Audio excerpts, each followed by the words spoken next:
বিসমিল্লাহির রহমানির রহিম। সুপ্রিয় শিক্ষার্থীরা, আশা করি মহান আল্লাহর রহমতে তোমরা ভালো আছো। আমরা আশা করছিলাম অতি শীঘ্রই তোমাদের সাথে ক্লাসরুমে পাঠদান করতে পারবো, কিন্তু বৈশ্বিক মহামারী কোভিড-19 কারণে তা সম্ভব না হওয়াতে আমরা ভার্চুয়াল ক্লাসের সিদ্ধান্ত গ্রহণ করেছি।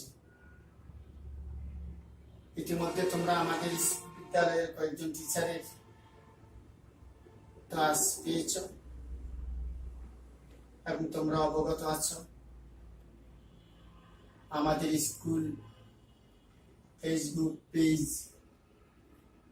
এবং ইউটিউবে কিভাবে ক্লাস পর্যবেক্ষণ করতে পারবে। আজ আমি তোমাদের স্যার মোহাম্মদ আব্দুল হাফেজ তোমাদের সম্মুখে অষ্টম শ্রেণীর গণিত বই নিয়ে আসছি। আজ আমি গণিত ক্লাসের অষ্টম অধ্যায়ের চতুর্ভুজ নিয়ে আলোচনা করার জন্য তোমাদের সামনে উপস্থিত হয়েছি।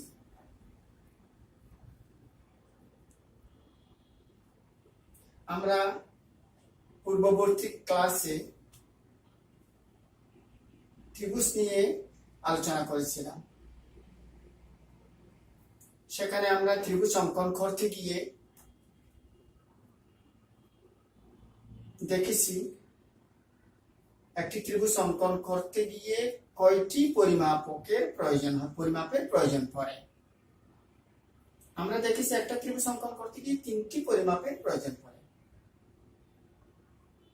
আজ যখন আমি চতুর্ভুজ নিয়ে আলোচনা করছি, স্বভাবতই তোমাদের প্রশ্ন জাগতে পারে একটা চতুর্ভুজ অঙ্কন করতে কয়টি পরিমাপের প্রয়োজন হতে পারে। তোমরা হয়তো বলতে পারো 4টি। আমরা অঙ্কন করতে গিয়ে সেটা জেনে নিব, এখন বলছি না। মূল পাঠে যাওয়ার আগে আমি আজকে যেহেতু চতুর্ভুজ নিয়ে আলোচনা করছি, এই চতুর্ভুজ অধ্যায়ের শিক্ষণফল নিয়ে আমি তোমাদেরকে একটু বলে রাখছি।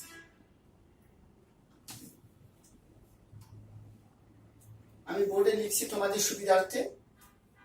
শিক্ষণফল: চতুর্ভুজের ধর্মাবলী যাচাই ও যুক্তিমূলক প্রমাণ করতে পারব। প্রদত্ত উপাত্ত হতে চতুর্ভুজ অঙ্কন করতে পারব। ত্রিভুজ সূত্রের সাহায্যে চতুর্ভুজ ক্ষেত্রের ক্ষেত্রফল পরিমাপ করতে পারব। আজ আমি তোমাদেরকে প্রমাণ করে দেখাবো চতুর্ভুজের 4 কোণের সমষ্টি 4 সমকোণ। এর আগে আসি চতুর্ভুজ কাকে বলে। আমরা ত্রিভুজ কাকে বলে জানি। 3টি বাহু দ্বারা সীমাবদ্ধ ক্ষেত্রের সীমারেখাকে আমরা ত্রিভুজ বলেছি। আর চতুর্ভুজ হলো একই রকম 4টি বাহু দ্বারা সীমাবদ্ধ ক্ষেত্রের সীমারেখা। তাহলে আসি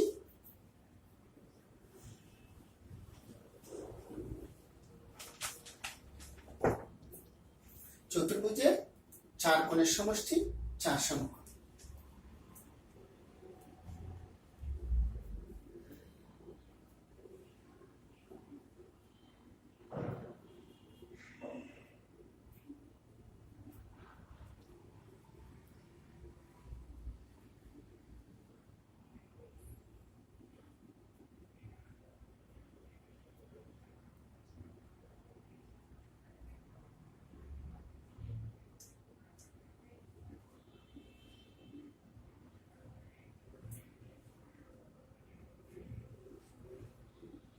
আমি একটা চতুর্ভুজ অঙ্কন করছি।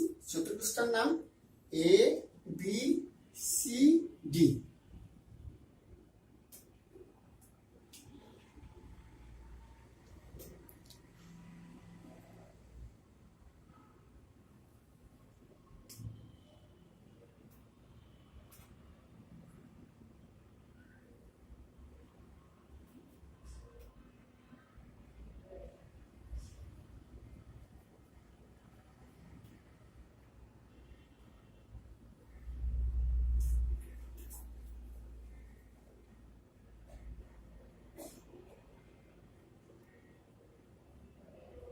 এই চতুর্ভুজের চারটি কোণ, এ কোণ, এ কোণ, বি কোণ, সি কোণ, ডি কোণ। চারটি কোণ পরিমাপ করলে আমরা চার সমকোণ পাবো। এটা আমরা প্রমাণ করবো আজকে। কি কোণ? চতুর্ভুজের চারটি কোণ, এ কোণ প্লাস বি কোণ প্লাস সি কোণ প্লাস ডি কোণ সমান চার সমকোণ। এটা আমরা প্রমাণ করব। এই চতুর্ভুজের যে কোনো দুটি কোণ মানে এ কোণ আর সি কোণকে আমরা যোগ করি।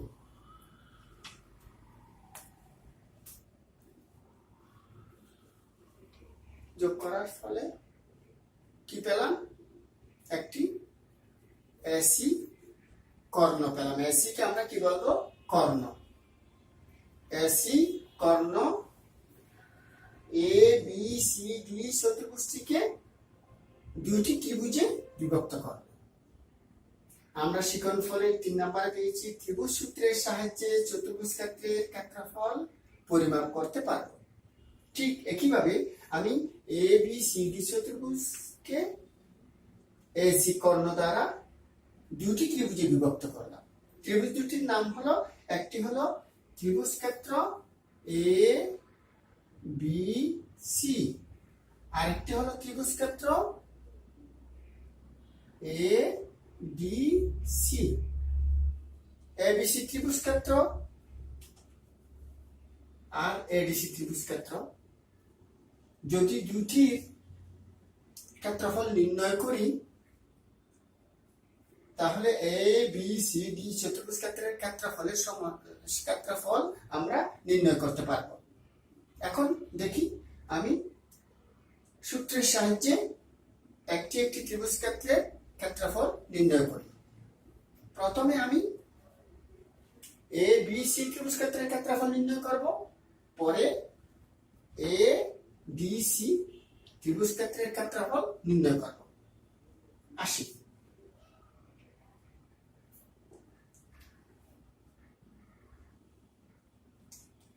ত্রিভুজ ক্ষেত্র এ বি সি এর ক্ষেত্রফল।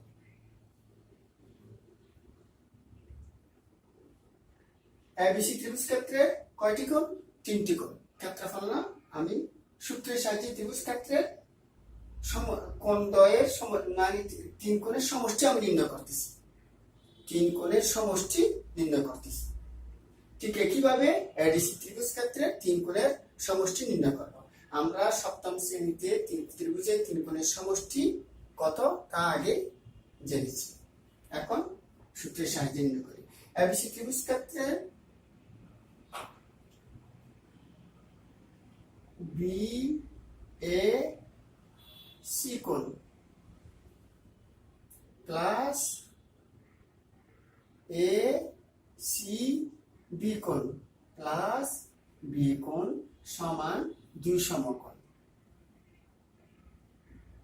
এটা 1 নম্বর সমীকরণ।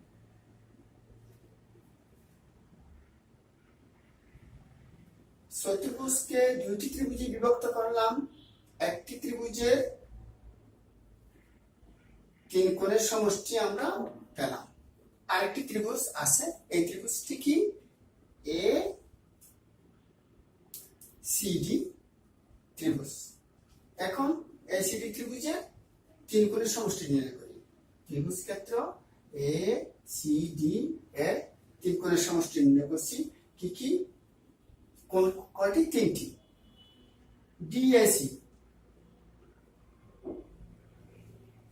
প্লাস এসিডি প্লাস ডি কোণ সমান 2 সমকোণ। এটি 2 নম্বর সমীকরণ। আমি একটি চতুর্ভুজ ক্ষেত্রের মধ্যে দুইটি ত্রিভুজ পেলাম। দুইটি ত্রিভুজের একটা ত্রিভুজের 3 কোণের সমষ্টি 2 সমকোণ পেলাম, অপর একটি ত্রিভুজের 3 কোণের সমষ্টি 2 সমকোণ পেলাম। প্রথমটা 1 নম্বর সমীকরণ, দ্বিতীয়টা 2 নম্বর সমীকরণ আমি পেলাম। এখন আমি কি করব? 1 নং সমীকরণ আর 2 নং সমীকরণ যোগ করি। যোগ করতে গিয়ে 1 নং সমীকরণের ত্রিভুজ এবিসি, 2 নং সমীকরণের ত্রিভুজ এসিডি, এবিসি আর এসিডি যোগ করলে কি পাই? চতুর্ভুজ ক্ষেত্র এ বি সি ডি। চতুর্ভুজ ক্ষেত্র এ বি সি ডি। 1 নং সমীকরণ আমি কি পেলাম? বি এ সি কোণ, এ কোণ।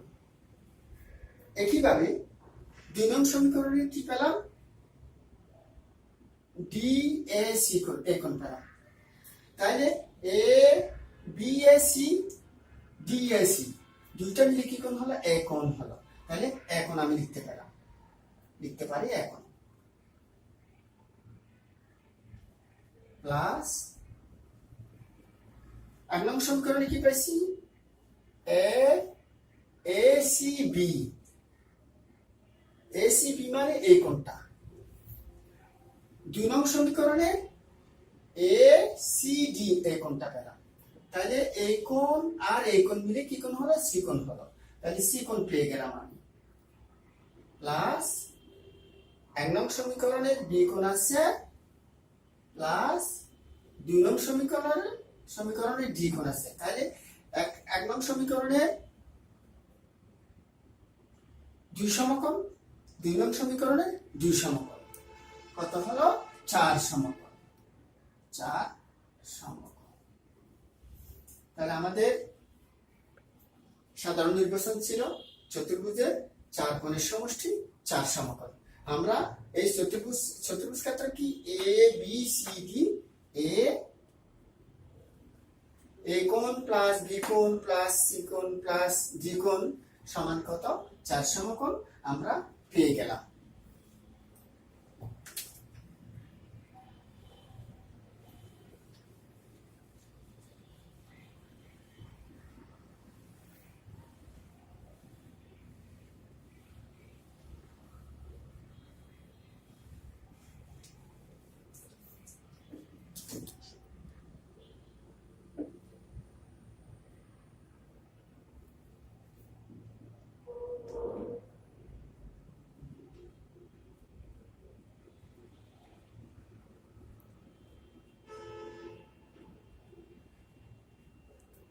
তারপরে আসি, সুপ্রিয় শিক্ষার্থীরা, তোমরা যদি এটা বুঝে থাকো, আমি একটু তোমাদেরকে কয়েকটা প্রশ্ন করছি যাকে মূল্যায়ন করি আমরা। তোমরা বলো তো কর্ণ কি? এখানে কর্ণ কি পেলাম আমরা? কর্ণ পেলাম এসি, এসিটা কর্ণ। আচ্ছা, তোমরা বলো তো সন্নিহিত কোণ কি?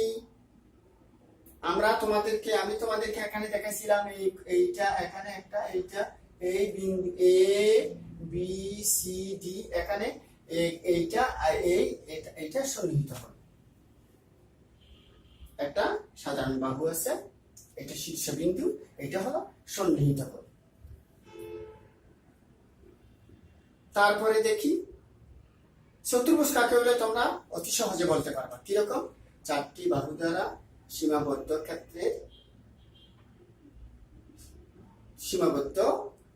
ক্ষেত্রের সীমারেখাকে চতুর্ভুজ বলে। আর যদি বলি চতুর্ভুজ ক্ষেত্র কাকে বলে, ওইটাই চতুর্ভুজ ক্ষেত্র। তোমরা আবার গুলিয়ে ফেলবে না, চতুর্ভুজ ক্ষেত্র আর চতুর্ভুজ কাকে বলে দুটো কিন্তু ভিন্ন কথা। একটা চতুর্ভুজ কাকে বলে আর একটা চতুর্ভুজ ক্ষেত্র কাকে বলে। ক্ষেত্র হলোটা মাঝখানেরটা, চতুর্ভুজ হলো এই বাইরের, এগুলাই হলো ভুজ, ভুজ মানে বাহু, চতুর্ভুজ এগুলাই বাহু।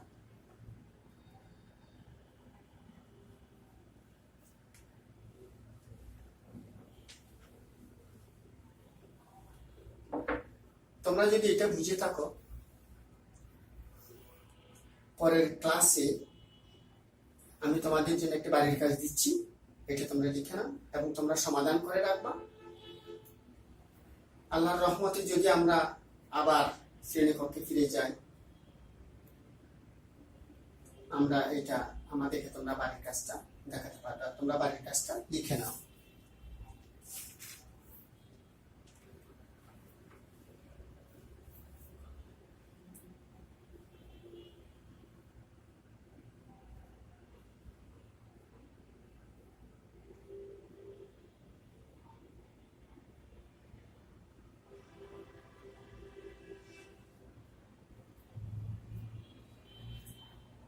চিত্রে AB সমান CD এবং AB সমান্তরাল CD।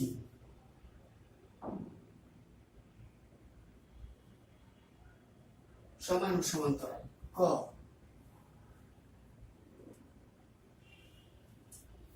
AB ভূমি বিশিষ্ট দুইটি ত্রিভুজ কি কি?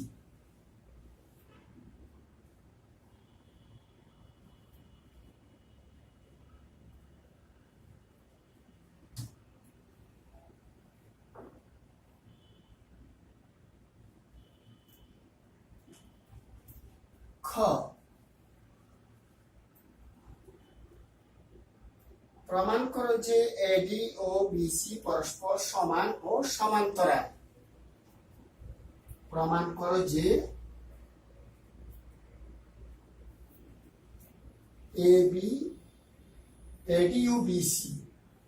AD ও BC পরস্পর সমান ও সমান্তরাল। গ,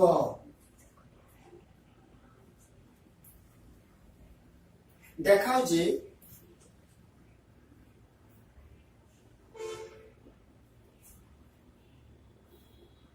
OA সমান OC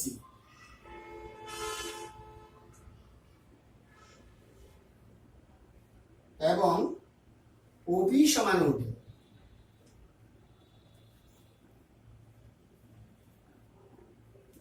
প্রিয়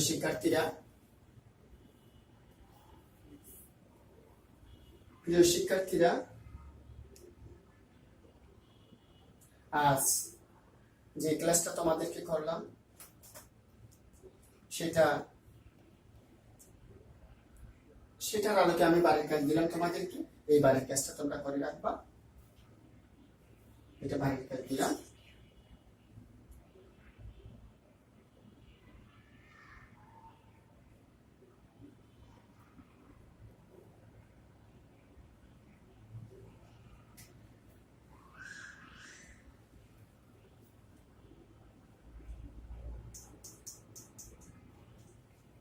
আর যদি তোমরা কোনো কিছু না বুঝে থাকো, কমেন্ট বক্সে আমাকে প্রশ্ন করবে, আমি জবাব দিতে চেষ্টা করব। তোমরা ভালো থাকবে, স্বাস্থ্যবিধি মেনে চলবে এবং আমার জন্য তোমরা দোয়া করবে। আমি তোমাদের জন্য দোয়া করবো যেন আল্লাহ এই মহামারী থেকে আমাদেরকে সবাইকে রক্ষা করে। আল্লাহ হাফিজ।